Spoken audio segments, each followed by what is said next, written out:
Hey there, welcome to the teacher tips video that we put together to share some insight on how to best lead the solar energy project with your own students. As long as the kids pay attention to a few small nuances, this project should be a blast to lead. And hopefully this video shares a few quick tips on how to lead this in a stress-free environment. As far as the planning goes, this project really can be condensed into that 1 hour or 1 day's worth of programming time frame. Or if you take advantage of some of the extension activities, like having them build a more sophisticated house, they can definitely stretch it into a 2-day or 2-hour time frame. As far as the videos that we put together go, we strongly recommend that you go ahead and watch those beforehand to familiarize yourself with the project.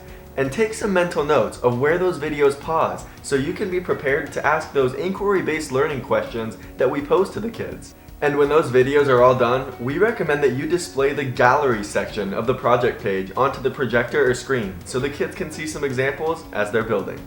We did want to share just a few quick things to keep in mind while designing and building, on top of the obvious things like encouraging creativity and making sure the students reference that how-to sheet in case they forget to process. We really want to remind them and point them in the direction of that troubleshooting section of the 4th video. That part covers nearly all of the errors we see if a project isn't working. Just have them go back and see if any of those tips will help fix their project before they run through the trials. Speaking of those trials, we recommend doing the dirty solar panel one towards the end, and since we are bringing in outside materials like dirt or grass from outside, please just remind the students to be respectful of the space that we're in, and we don't want to leave any unnecessary mess. It's always good to leave a space cleaner than you found it.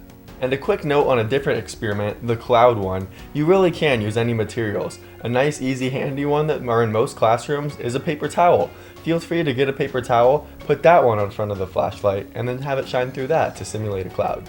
Finally, if students want to do the long wire experiment and test the theory that energy is lost over that long distance, they probably need to group up. So please just remind them of good teamwork best practices and that they're going to have to share materials and to be respectful so when they hand them back to each other, they're all still intact. Another opportunity for teamwork is when the students are attaching their wires to the poles, if they choose to go this direction with their project. They might want to collaborate and ask a friend to see if they can hold this for them while the glue dries or something along those lines. We always encourage that type of talk. In order to foster some fun educational discussion throughout the project, you can ask them questions like, have you ever done something like this before? Have you ever seen solar panels around town before? Or you could try to stir up some competitive spirit, like see who can come up with another cool experiment to run.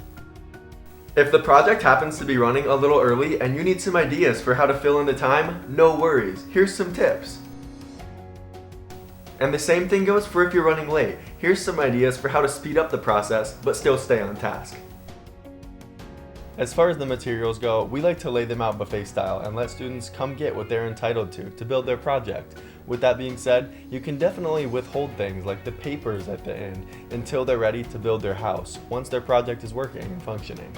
And we most likely will be sharing flashlights. If you allow them to use cell phone cameras to do theirs, that's totally fine, but just keep in mind that students and groups may be sharing flashlights to run through their experiments. And for what it's worth, students of course love picking their own color for their LED at the end.